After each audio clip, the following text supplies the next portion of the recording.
When I get into office, the first thing we have to do, social media accounts, social media companies, they have to show America their algorithms. Let us see why they're pushing what they're pushing. The second thing is every person on social media should be verified by their name.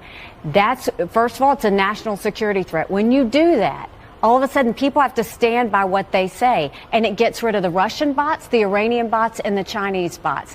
And then you're going to get some civility when people know their name is next to what they say. Accountability. And they know their pastor and their family members going to see it. This is my video update from Athens, Greece on this Wednesday, midday, November the 15th. Let's talk about some news. And how about that Nikki Haley? She is insane in the membrane. Boy, Nikki Haley.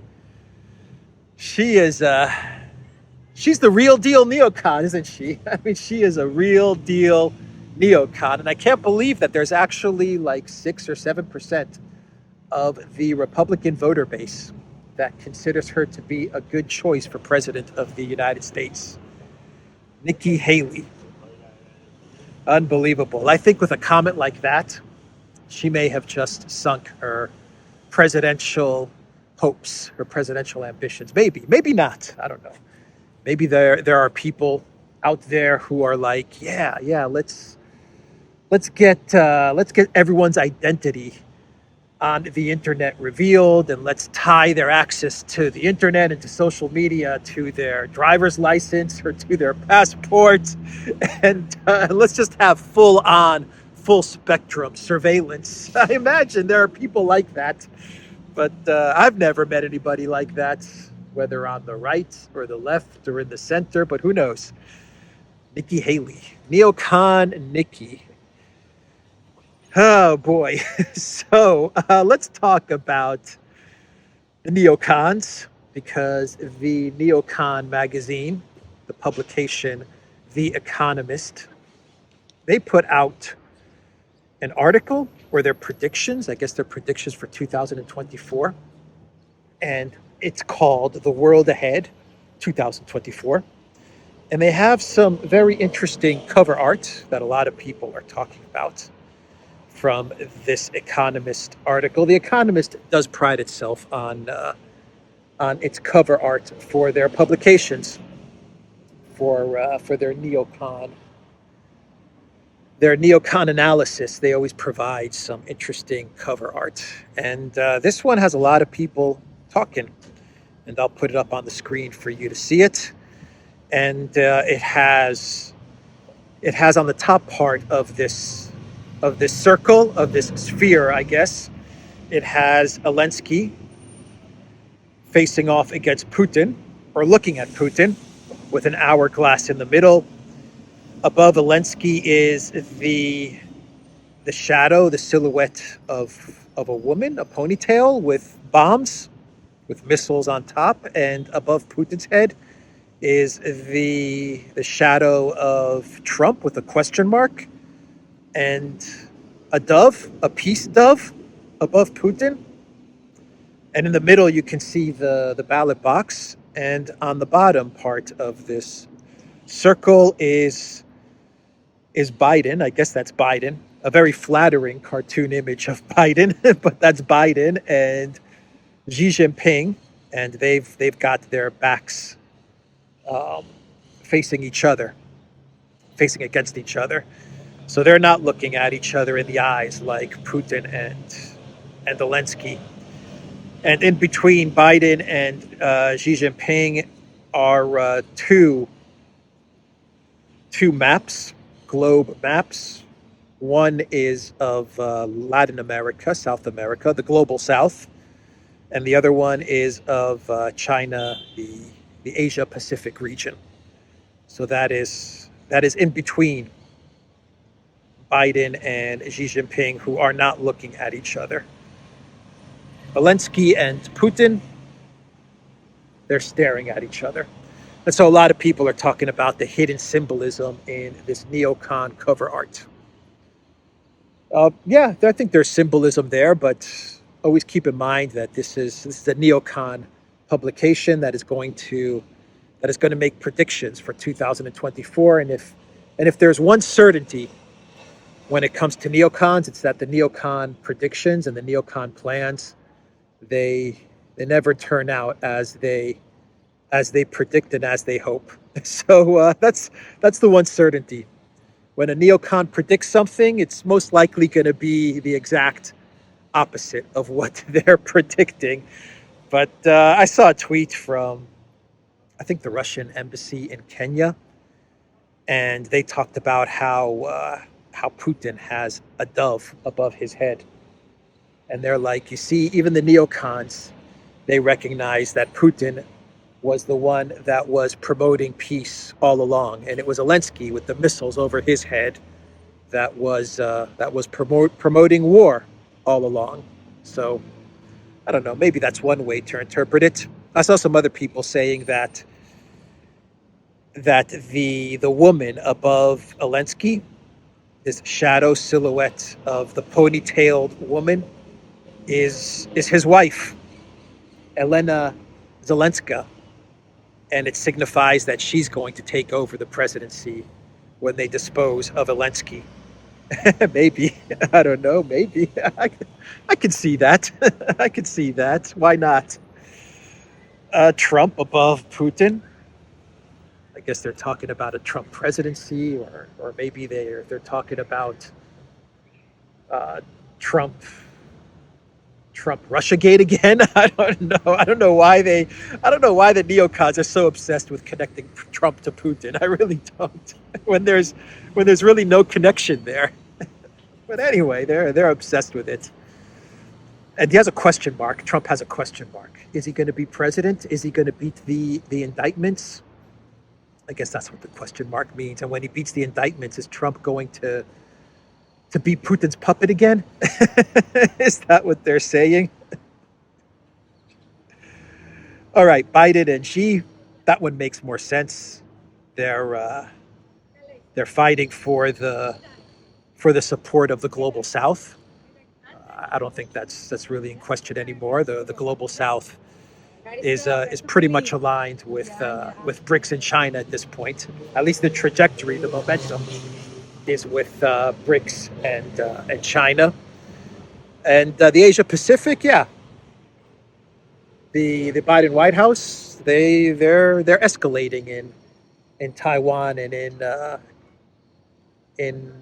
the Pacific, and that's China's sphere of influence. So maybe they're signaling that this is going to be a future battle, another war in 2024, or maybe they're signaling that we have to avoid a war in the Asia Pacific. The Economist article, it does talk about how in 2024 the Biden White House is going to have to avoid any more conflicts, because it says that the Biden White House, unlike U.S. administrations in the past, this administration is not going to be able to fight another conflict on top of Project Ukraine and the war in Israel and Gaza, everything that's happening in the Middle East. It's not going to be able to take on another conflict, especially in the Asia Pacific region. And the Biden White House is not a unipolar power anymore. The United States is not a unipolar power. The Economist actually says that in the article. The age of unipolarity, it says, is over. And it says that now we have a world of disorder. That's the exact phrase that the Economist uses. A world of disorder, and the Biden White House, it has to contend with Russia and China aligned. And it just can't manage another conflict while it also has to go up against a unified China and Russia. So the Economist does recognize that. So that was the article from the Economist, The World Ahead in 2024. The Economist also talks about how the conflict in Ukraine is going to be a long conflict. They actually say it's going to be a 5-year stalemate. That's what the Economist is predicting, a 5-year stalemate, which is less of a prediction and more of a wish, if you want my take on it. It's the Economist. First of all, it's the Economist, the neocons admitting defeat in their own weird neocon way. They admit that they have lost to Russia because their goal, when they launched the proxy war against Russia, when they launched Project Ukraine, the neocons had a goal of regime change and balkanization of Russia. That was the neocon goal, and they failed. They failed to achieve this goal, and so they tried to fight Russia with the Ukraine proxy army, and they have lost. And it's an admission that they have lost, and so they're framing it as a stalemate. Their wish now, given the fact that they've lost the regime change, they've lost the balkanization of Russia, they've lost the sanctions, economic war, they lost the battle on the ground. Their wish now is that they could come out of this with a 5-year stalemate. So that's what they're talking up now. This is going to be, Project Ukraine is going to be a 5-year-long stalemate. And the Economist says that neither side is willing to negotiate and neither side is willing to give up an inch to the other side. And so we're heading towards a 5-year stalemate in Project Ukraine, something like West Germany and East Germany, or something like South Korea and North Korea. But that's a wish. That's not a prediction. That's a wish on the side of the neocons. I don't think that the United States, and I definitely know that the European Union, I don't think they can support Project Ukraine for 5 years, given the fact that Ukraine is 100% dependent on the United States and on the European Union for everything, for their military, for their budgets, for their financial needs, for the salaries of government officials, the salary of parliament members, the salary of police, of firefighters, of first respondents, for everything. Ukraine is dependent on the United States and the European Union. And to be quite honest, the European Union by themselves, they can't support Project Ukraine. So Ukraine is dependent on the United States. And so I don't think that the U.S. or the EU could support Project Ukraine for 5 more years. I don't even know if they can support Project Ukraine for 5 more months. And if the U.S. doesn't get $60 billion to Project Ukraine, the EU, they can't support Project Ukraine by themselves. And if Project Ukraine, if the Zelensky regime doesn't get any money from the collective West soon, well, they're not going to last 5 days. So anyway, that was another thing that the Economist was talking about in their article. And of course, today, this afternoon, you have the big meeting between Xi Jinping and Joe Bidenopoulos taking place in San Francisco, California, where Xi Jinping flew into San Fran for the APEC summit. He was greeted by Gavin Newsom. Gavin Newsom was in Beijing like 3 weeks ago.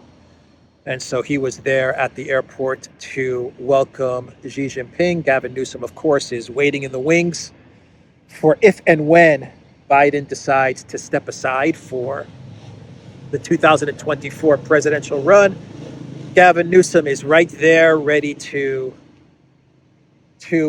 grab the baton and start running for the president of the United States in 2024. So that was Gavin Newsom acting presidential, greeting Xi Jinping upon his arrival to the United States. And of course, we have all of the social media images and videos of a San Francisco that has transformed, that has become a very orderly and clean city. No syringes, no poop, no urine, no trash, no homeless. No homeless. Where did the homeless people go? Where did the city take the homeless people? No one's really asking that question. Where did the city take all of the homeless people? But yeah, the sparkling, clean city, orderly, clean city of San Francisco. Well, maybe not so orderly, because the Czech journalists who were in town to cover the meeting between Xi Jinping Bidenopolis, they were robbed. So you had some journalists from the Czech Republic. I guess they were walking around San Francisco, and they got robbed. And all of their equipment was stolen, something like $18,000 of video and audio equipment was stolen from these journalists. So, I guess Newsom and who's the mayor of San Francisco? London Bree is her name. I guess they did the best they could by like cleaning up the streets of needles and syringes and stuff like that, and human feces, but you still have the crime, I guess. So yeah, Biden and Xi, a big meeting taking place this afternoon. I'm very curious to get the reports as to what was talked about and what was agreed upon during this meeting. The Biden White House, they've been wanting to get a meeting with Xi Jinping now for what, a year? They've been wanting to meet with Xi Jinping for 1 year, and they've been calling him a dictator as they've been trying to get a meeting with Xi Jinping. Biden called Xi a dictator. Blinken called Xi a dictator. I think Kirby, Austin, Sullivan, I think they've all called Xi Jinping a dictator. But as they call him a dictator, they're also calling him up every single day, and they're begging him for a meeting. And then we had Biden's State of the Union. And I always mess up when Biden said, what did he say during that State of the Union? Because I always mess it up. Did he say no one? Who wants to be like Xi Jinping? No one? Or did he say who wants to meet Xi Jinping? No one. I always forget what Biden said during that State of the Union when he went into Dark Brandon mode. He was whispering, and then he goes full Dark Brandon, and he's like, name me one world leader who wants to be Xi Jinping. Name me one. Or name me one world leader who wants to talk to Xi Jinping. Name me one. I forget what he said, but that was a classic moment of Dark Brandon. Place your bets, everybody. Are we going to see another classic Biden gaffe as he meets with Xi Jinping? I mean, the Biden White House, they're going to do their best to cover over Biden's gaffes as he meets with Xi Jinping, but something's going to get away. You know it. There's going to be some sort of ceremony or some sort of event where the Biden White House, they're not going to be able to manage and control Bidenopolis, and Bidenopolis is going to do something crazy, something dumb, something weird. He's going to walk in an opposite direction, or he's going to be standing next to Xi Jinping, and then he's going to just start walking off, into the street or something. Something like that's going to happen. I don't know. Place your bets in the comments down below. Maybe not. Maybe they're going to keep the meeting very, very hush-hush and very closed door, so that they can make sure that Biden doesn't embarrass the United States of America while you have the president of China in town. Who knows? But there's a lot of speculation as to what's going to happen during this meeting. I don't have high hopes, because every meeting that the United States has had with China leading up to this meeting between the two leaders has been a disaster. And so I imagine that this is going to go very much in the same direction. My feeling on this meeting is that it's all about the United States in their delusion, the Biden White House in their delusion, wanting to sit down with China. And I bet you that Biden is going to tell Xi Jinping, look, man, here's the deal. I got a lot of problems. You know what I mean, man? A lot of problems going on in Ukraine and in that Middle East area. And so, come on, man. Xi Jinping, can we just make sure that we don't escalate in the Asia Pacific? Come on, man. Let's agree to just keep things civil in the Asia Pacific, man. Is that cool? I think that's what the U.S. is going to pitch to China. That they're going to sit down with China, and they're going to say, you know what, we can't handle escalation in the Asia Pacific in Asia Pacific at this moment. That's what they're going to pitch to China, and I bet you the Chinese are going to look at the Biden White House. They're going to look at Sullivan and Blinken, Wonder Boy, foreign policy Wonder Boy Sullivan and Blinken and Bidenopoulos, and they're going to go, "Are you guys smoking crack? Are you guys crazy? You're the ones that are escalating in our region. You're the ones that are sending weapons to Taiwan. You're the ones that are calling this man right here, the president of China, a dictator. That's not us. That's you." They're going to say, yeah, we want stability. Yes, we want peace. Yes, we want to be able to talk to each other. But you guys are the ones that are going crazy. I bet you that's what the meeting is going to be about. I could be wrong.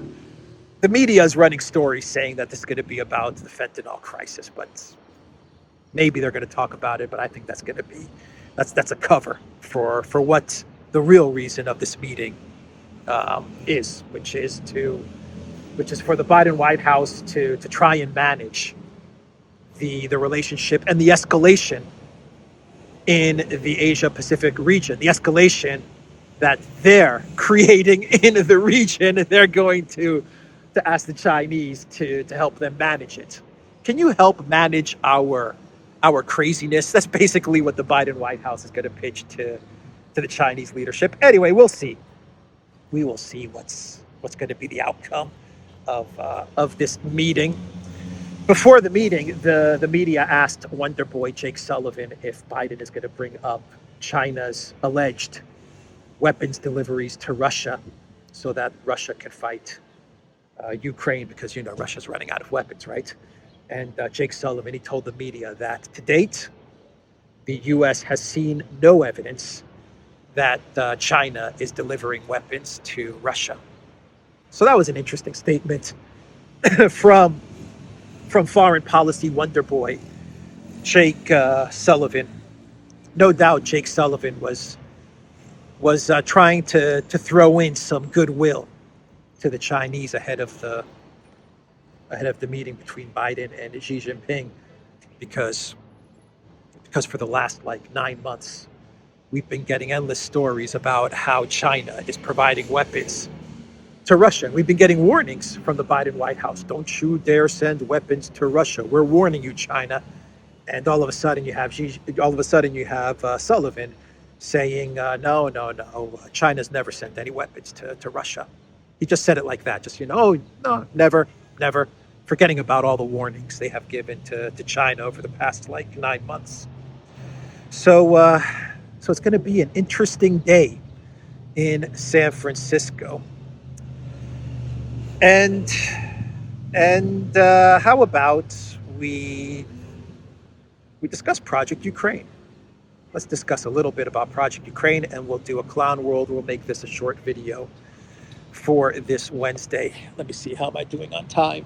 Yeah, we'll try to make this a short video for today. And Arestovich, Zelensky's BFF, his one-time best buddy and his one-time co-star, he was giving an interview to, I believe it was to a Spanish publication, El Mundo. He gave an interview to El Mundo on Monday. And Arestovich, he confirmed that there is indeed a fight in Ukraine between Zelensky and Zaluzhny. Z versus Z. And Arestovich said that Zaluzhny is telling the truth and the little green man is lying.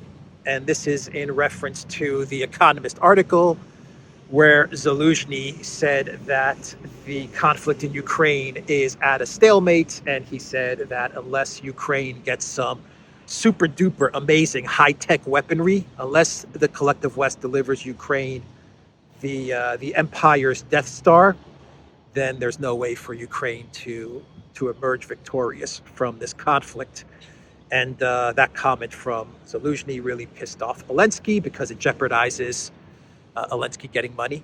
And so Zelensky went on NBC Meet the Press, and he said, if you don't want to give us money, then give us credit, give us loan. We take loan, give us money, we're good for it. And anyway, you have this whole conflict between Zelensky and Zelensky. And keep in mind that Zelensky, he's the guy that, according to the Washington Post and all of the collective West mainstream media, Zelensky's the guy that masterminded the blow-up of the Nord Stream pipeline. But Arestovich, he told El Mundo, there is a conflict between the president and the military, but it is Zelensky who told the truth. Now we have a situation in which the commander-in-chief says one thing about the war and about the prospects for victory, and the president says something completely different. It's not a normal situation. Well, I'll agree with Arestovich on that one. This conflict has been anything but normal, that's for sure. It's been one very bizarre conflict. And Arestovich, this should come as no surprise. Arestovich throwing his one-time BFF under the bus, because Arestovich, he is trying to maneuver Zelensky out, and he is trying to become president of Ukraine. So an interesting comment from Arestovich. And we have an interesting article from the Financial Times. The Financial Times is reporting that the G7's price cap on Russian oil has not worked. Big surprise there. Big surprise. The price cap on Russian oil introduced by the G7 and the EU is being completely ignored, according to the Financial Times, as almost no seaborne crude cargoes have been trading below the $60 a barrel limit. What a shocker. I'm shocked. Absolutely shocked. The price cap didn't work. What a surprise. And so the Financial Times, they say that the G7 and the European Union, they're going to take a different approach to try and prevent Russia from delivering oil onto the markets. EU officials are now considering ways to reinforce the price cap, including options to restrict Russia's access to the used oil tanker market. Russia has reportedly moved crude exports on a fleet of aging tankers, or shadow fleet, on which the price restrictions have limited traction. So they're going to go after the old shadow tankers. That's going to be how the G7 and how the EU prevent Russia from funding, as Joseph Borrell calls it, funding their war machine. I can't believe that the $60 price cap didn't work. Who could have seen that one coming? Who could have seen that one coming? And Borrell, at the foreign ministers meeting, he announced that he is very close to finalizing the 12th sanctions package against Russia, and he confirmed the Financial Times reporting. In a statement, Borrell said that they're going to sanction diamonds. That's going to be in the 12th sanctions package, and they are putting together mechanisms to prevent Russian oil from hitting the markets. So he is confirming what the Financial Times is reporting, which is that the EU is going to most likely go after the actual tankers. That's how they're going to stop Russian oil, by going after the tankers. So a 12th sanctions package. And so with the 12th sanctions package, I imagine that Russia's growth forecast is going to hit what? 6% in 2024? With every sanctions package, Russia's economic growth increases by what? 1, 2, 3%? They're gonna have statues of van der Leyen and maybe even Jungle Joseph. They're gonna have statues of these guys in Moscow. These are the world leaders that helped us get to 10% economic growth. Thank you, Ursula. Thank you, Jungle Joseph. Oh boy. All right.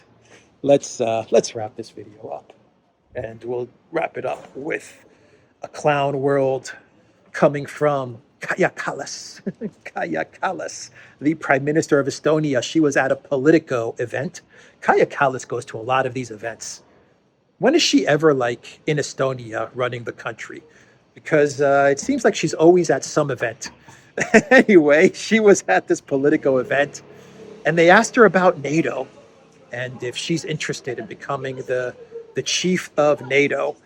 And Kaja Kallas said, yeah, she is absolutely interested in becoming the head honcho at NATO. She said the next Secretary General should be from a new member state, new being 20 years in NATO. It should definitely be from a country that has spent 2% of their GDP on defense, and it would be nice if it would be a woman. So then she said, yes, I want to be the Secretary General of NATO. which explains, in my opinion, and I tweeted this out, this is why Kaja Kallas is such a big-time warmonger and such a big-time Russia hater, because she understands that if you want to get the top job at NATO, you have to be a big, massive warmonger, and even better, you have to be a big-time supporter of war with Russia, and you have to really, really hate Russia. If you really hate Russia, then you're a front runner for the top job at NATO. Even though Kaja Kallas is absolutely not qualified to run a military alliance. She's not really qualified to run a country, to be quite honest. But hey, they voted her in. But she's definitely not qualified to run NATO or a military alliance. But then again, was Stoltenberg really qualified? Not so much. But yeah, zero qualifications. But hey, Estonia spends more than 2% on NATO, and she's a woman, and she comes from a country that's relatively new. So yeah, give her the job. Give her the job. Oh boy! And let's do one more clown world. And how about Mike Pompeo, the one-time CIA director and the one-time Secretary of State under Trump? And he was the man that said, what did Pompeo say when he was director of the CIA? He said the CIA were good at stealing, cheating, and lying. He said something like that. We're very good at stealing, cheating, and lying. I forget the exact words that he said, but yeah, that's Mike Pompeo. And he's been given a job on the board of directors for the mobile company Kiev Star. Because Mike Pompeo, Mike Pompeo has a whole lot of experience running telecom companies, running tech companies. I don't know if you guys knew, but Mike Pompeo, he's a very successful telecom and tech entrepreneur and businessman. Yep, Mike Pompeo. Bet you didn't know that about Mike Pompeo. He knows the telecom industry inside and out. And when it comes to business, Mike Pompeo he's a better businessman than Elon Musk. Much better businessman than Jeff Bezos. Yeah. So yeah, Mike Pompeo on the board of the telecom company Kyivstar, which is a subsidiary of a Dutch domiciled company called Vion, I believe. And they operate telecom companies, operators around the world. Ukraine being one, I believe Pakistan, I believe Kyrgyzstan and Kazakhstan. They have a bunch of telecom operators under their corporate structure, and Kyivstar is one of the subsidiaries that this Vion, Netherlands-based company operates and runs. And so, yeah, Mike Pompeo on the board of directors. You see, it pays. It pays to be a neocon.